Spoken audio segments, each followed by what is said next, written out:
এই day friends, আজকে দেখার চেষ্টা করবো। আজকে আমরা শিখবো 45 ডেজ স্পোকেন ইংলিশ কোর্স, যার ডে 4। ওকে, সেখানে আজকে আমরা শেখাচ্ছি ইংলিশ পড়ে বাংলা মানে বোঝার উপায়। সো ইংলিশ পড়ে বাংলা মানে বোঝার উপায়। ইংলিশ পড়তে পারি বাট মানেই বুঝতে পারি স্যার, কীভাবে কথা বলবো।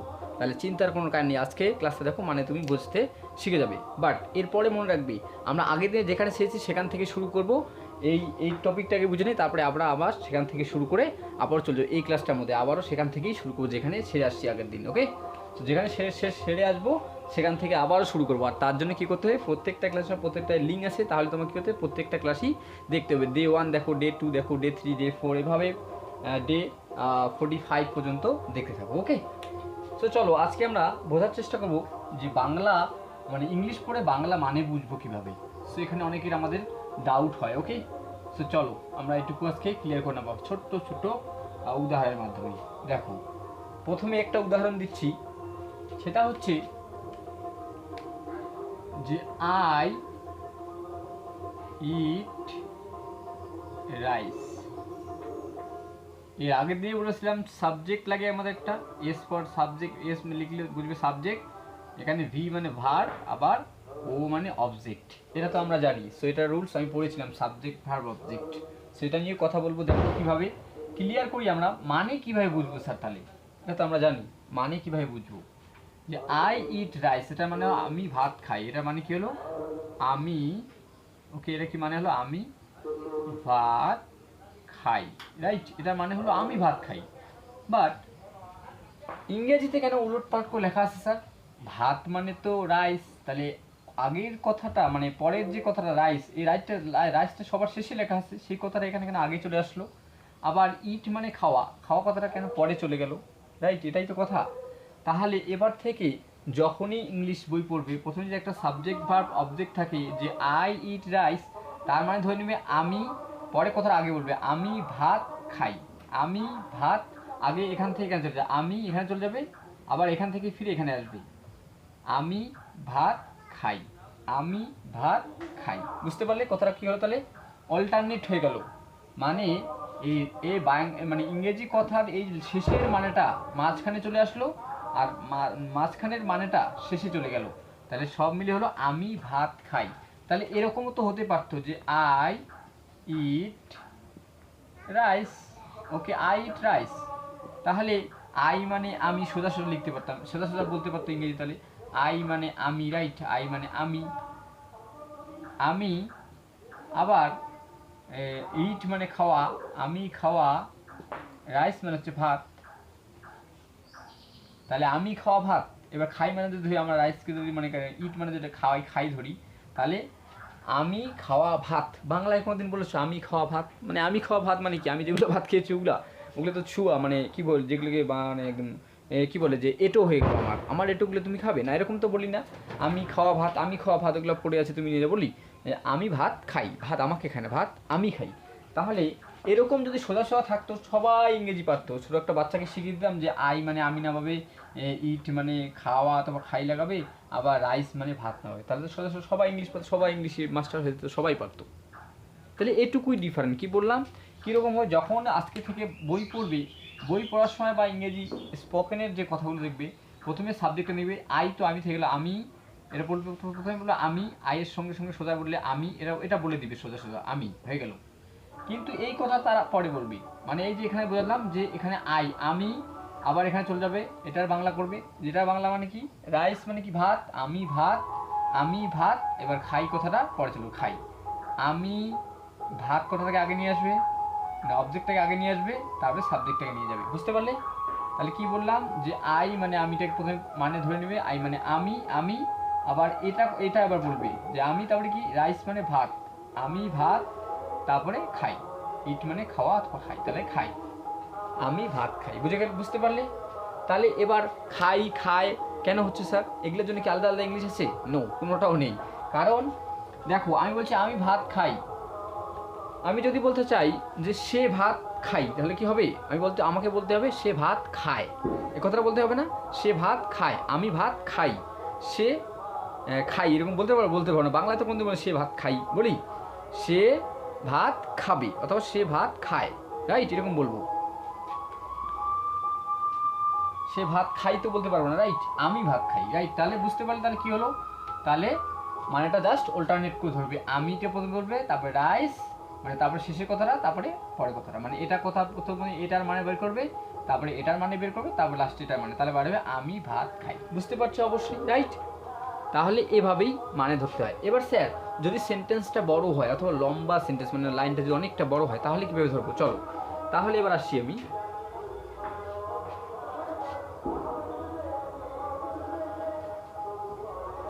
চলো এবার একটা সেন্টেন্স লিখেছি, দেখো যে বলছে Ravi reads a book to improve his knowledge.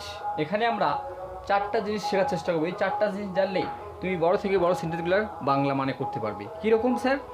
চলো সেগুলো কী কী সেগুলোকে আমি এখানে লিখে দিচ্ছি, যে সাবজেক্ট, ওকে, তারপরে verb plus object plus extension বলে এটাকে,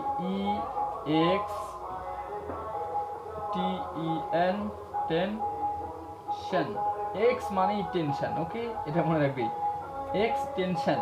অর্থাৎ যে কাজ করে সেটা হচ্ছে সাবজেক্ট, কি কাজ করা হচ্ছে সেটা হচ্ছে ভার্ব, আর কোনো গন্তব্য বা কোনো ব্যক্তি ও বস্তুর নাম সেটা হচ্ছে অবজেক্ট।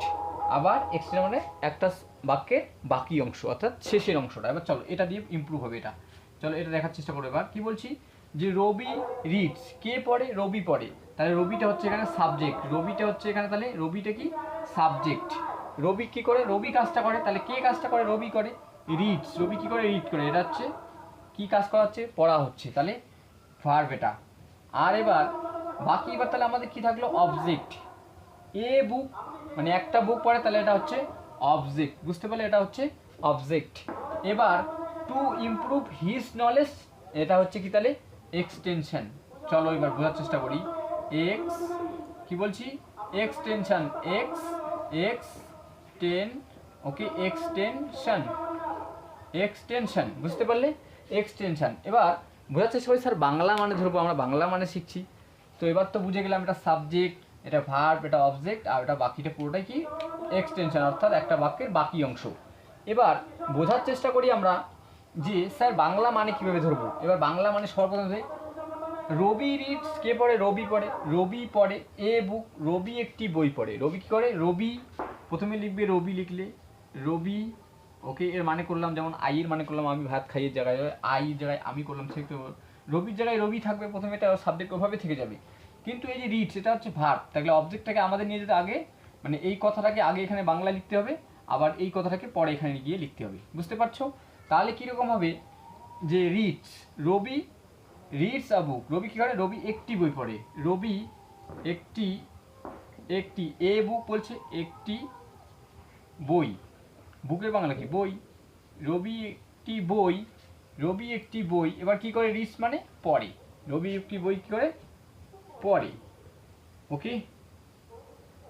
আর এখানে এস কেন লাগা আছে? থার্ড পার্সন সিঙ্গুলার নাম্বার, অর্থাৎ সাবজেক্টটা যেহেতু সিঙ্গুলার, একজনের কথা বলছে, রবি একজন ব্যক্তি, রাইট? সেই জন্য তাহলে রবি একটি বই পড়ে। এবার আমরা এটুকু বাংলা করতে পারলাম। এবার পরে চলো টু ইমপ্রুভ হিজ নলেজ, তাহলে কী হবে? টু ইমপ্রুভ হিজ নলেজ, আর বলতে তার মানে নলেজ কি? নলেজ মানে জ্ঞান, তার জ্ঞানকে সমৃদ্ধি করার জন্য। এবার বলতে হবে এটা, এবার তার জ্ঞান, হিজ নলেজ, এই কথাটা আবার আগে চলে আসবে। তার জ্ঞান, তার জ্ঞান, তার জ্ঞান। এবার ইমপ্রুভ, টু ইমপ্রুভ, বৃদ্ধি করতে, কি করতে? বৃদ্ধি করতে, ওকে, এরা মুছে দিচ্ছি, যে বৃদ্ধি করতে, বৃদ্ধি করতে, ওকে, করতে। তাহলে পুরো মানেটা কি দাঁড়ালো?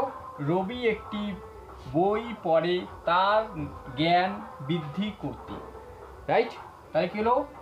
রবি reads a book to improve his knowledge. তাহলে কি হলো বাংলা মানে?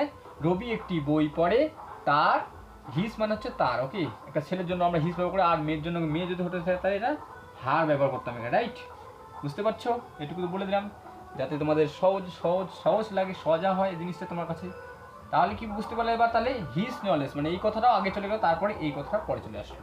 এখানেও চেঞ্জ করতে পারো, এভাবে বলতে পারি রবি একটি বই পড়ে জ্ঞান সমৃদ্ধি, মানে তার জ্ঞান সমৃদ্ধি করতে, না হলে মিলবে না। দেখো জ্ঞান সমৃদ্ধি করার জন্য তার, এরকম কিছু বলবো না, তার জ্ঞান সমৃদ্ধি করার জন্য, তাহলে এইভাবে মানে বের করবে আজ থেকে। বুঝতে পারলে?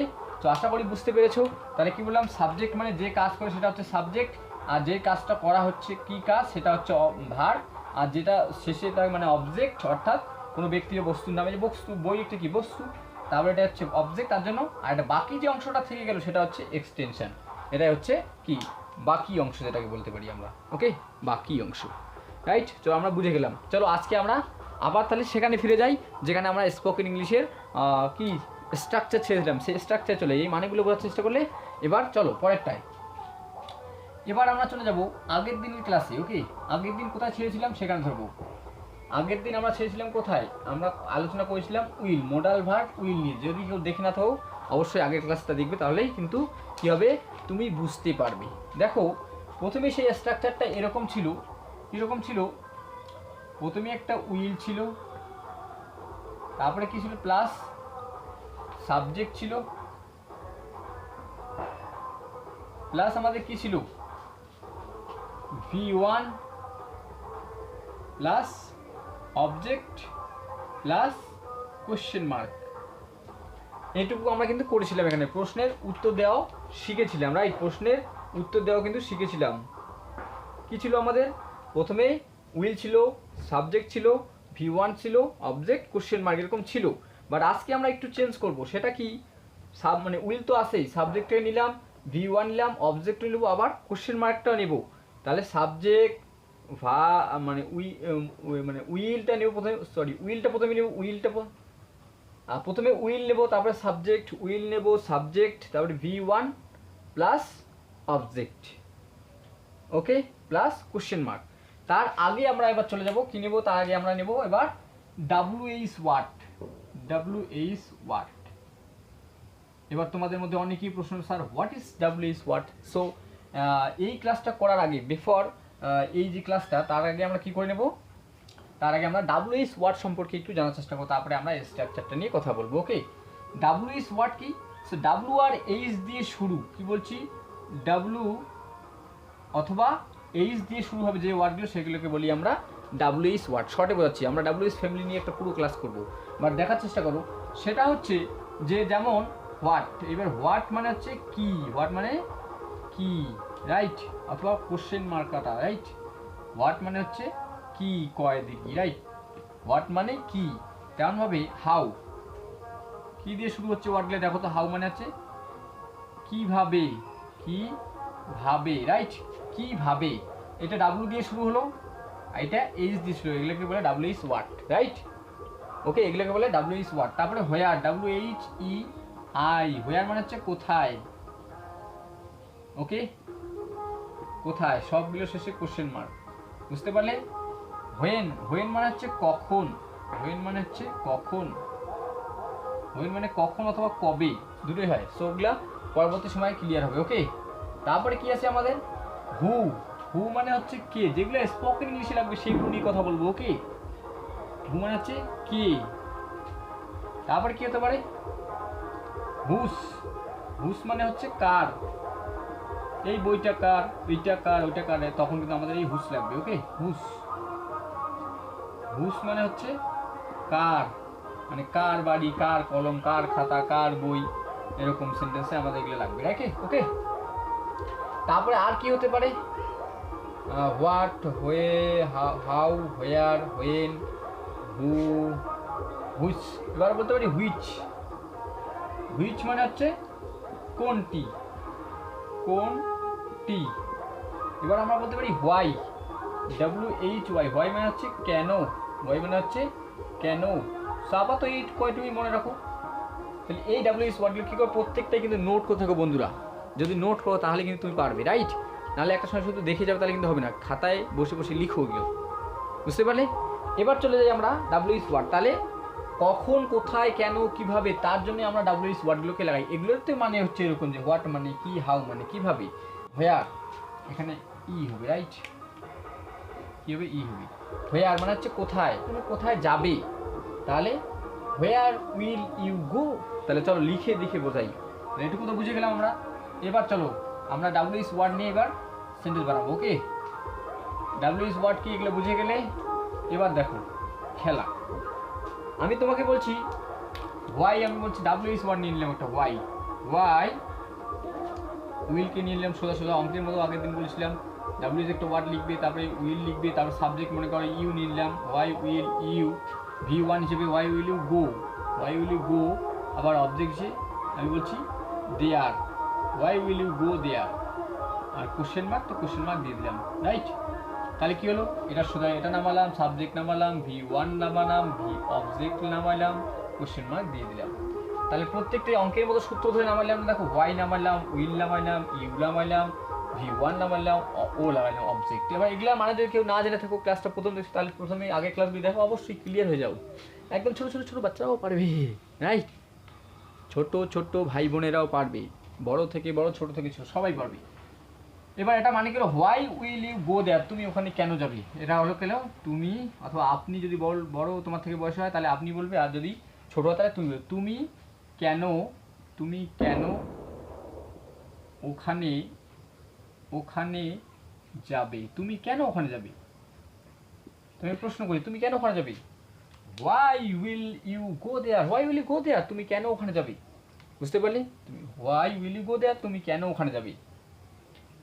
এবার তোমাকে যে বলতে তুমি কখন খাবে, অথবা যে সে কখন খাবে, তাহলে উইল তো সব সাবজেক্টের সঙ্গে ইউজ হয়, তাহলে আমরা জানি যে সে কখন খাবে, হোয়েন, কখনের ইংরেজি কি হোয়েন, হোয়েন উইলটা লিখে ফেললাম, কোথা থেকে আসে এই যে সোজা সোজা ডাব্লিউ ওয়ার্ড একটা লিখলাম, উইল লিখলাম, সাবজেক্টটাকে আমি হি দিয়ে দিলাম, সে মানে কি হি, একটা ছেলে কথা বললে হি আর মেয়ে কথা বললে সি, সো হোয়েন উইল হি,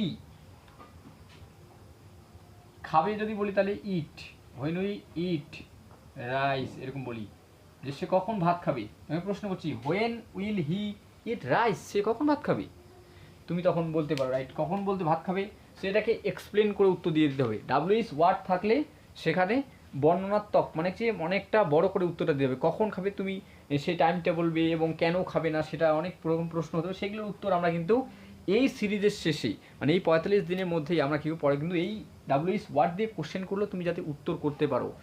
এর আগের দিন এই যে মডাল ভার্ব দিয়ে কোশ্চেন করা শিখেছিলাম, সেটা দিয়ে কীভাবে উত্তর দিতে সেটা শিখেছিলাম, হ্যাঁ বা নাতে উত্তর দেওয়ার জন্য। ওকে, সো আজকে আমি কি বলছি যে এইটুকু শেখার চেষ্টা করবো যে ডাব্লিউএস ওয়ার্ড স্ট্রাকচার কোনটা, স্ট্রাকচার এটাকে নোট করবে, এটা সবথেকে বেশি গুরুত্বপূর্ণ জিনিস। এগুলা প্রত্যেকটা ক্লাসে আমি দেওয়ার চেষ্টা করবো, যেগুলার স্ট্রাকচার দেওয়া যায় সেই স্ট্রাকচার ধরে ধরে তুমি বানাবে অঙ্কের মতো করে। এবার তুমি আরও বানাও, কি বলবো যে আমার ভাই কখন আসবে, so when will my brother, সাবজেক্টে বলে my brother, when will my brother come here, আমার ভাই কখন এখানে আসবে। তুমি বলতে চাইছো তুমি কখন যাবে, তাহলে কী হয়ে যাবে, ইউ বলবে, দেখো when will you go there, when will you go there, তুমি কখন ওখানে যাবে, হোয়েন উইল সাবজেক্টের শুরু চেঞ্জ করে when will you go there, when will you go there, তুমি কখন ওখানে যাবে। সো এইরকমভাবে স্ট্রাকচার দিয়ে দিলাম, সেটাকে ধরে ধরে বানার চেষ্টা করো। যদি কোনোখানে অসুবিধে হয় তাহলে বলবে, আমি আরও ডিটেলসে প্র্যাকটিস করাবো। ওকে, তোমাকে স্ট্রাকচার দিলাম, এটা ধরে ধরে ধরে বানাও, কারণ উইল সব শব্দের সঙ্গে ইউজ হয়। যদি বুঝতে না পারো আগের ক্লাসগুলি দেখো। ওকে, সো আশা করি সবাই বুঝতে পেরেছো। সো আমার চেষ্টা থাকবে এর পরবর্তী আরেকটা নতুন টপিক নিয়ে আসবো আমরা, যেখানে এইভাবে সেম স্ট্রাকচার দেবো, অঙ্কের মতো সূত্র ধরে ধরে তুমি নিজে থেকে নেওয়াবে, আর নিজে যতগুলো তোমার কথা লেখা লাগবে জীবনে সবগুলোই বানাতে পারবে। ওকে, বুঝতে পারছো? তোমাকে নিয়ম শিখতে হবে, মুখস্থ নয়। ইংরেজি কথা বলতে মুখস্থ করলে হবে না, তোমাকে নিয়ম শিখতে হবে। কয়েকটা মুখস্থ করলে হবে না, may I come in sir, আমি কি আসতে পারি, অথবা গুড মর্নিং গুড নাইট বলে দিলে কিন্তু ইংলিশ হয় না, রাইট? সো ইংলিশে কথা বলা শিখতে হবে, তোমাকে নিয়ম শিখতে হবে। সো সেই নিয়মগুলোই আমি দেওয়ার চেষ্টা করছি, যেগুলো তোমাকে লাগবে। ভাত খেতে জল লাগবে, সো সেটা তো নিতেই হবে। সো সেরকম ইংলিশে কথা বলতে যা যা লাগবে তা আমরা নিয়ে নেবো। ভাত লাগবে, আর ভাত বাড়তে গেলে একটা থালা লাগবে, তার জন্য আমাদের সেই ছোটো ছোটো জিনিসগুলো জানতে হবে। ভাতগুলো ছোটো ছোটো, অনেকগুলো ভাত খেয়ে পেট ভরে যায়, তেমনভাবে অনেকগুলো নিয়ম শিখে ইংরেজি বলা যায়। বুঝতে পারছো? সো আমাদের এই সিরিজটা পুরো দেখতে থাকো, এবং বন্ধুবান্ধবদের শেয়ার করে দাও, যাতে আমরা সবাই মিলে এগিয়ে যেতে পারি এবং সবাই শিখতে পারি ইংলিশ আসলে কতটা সহজ। ওকে, সো দেখা হচ্ছে পরবর্তী ক্লাসে, ততক্ষণ প্র্যাকটিস করো, প্রত্যেক দিন ক্লাস হবে। ওকে, সো দেখা হচ্ছে পরের ক্লাসে।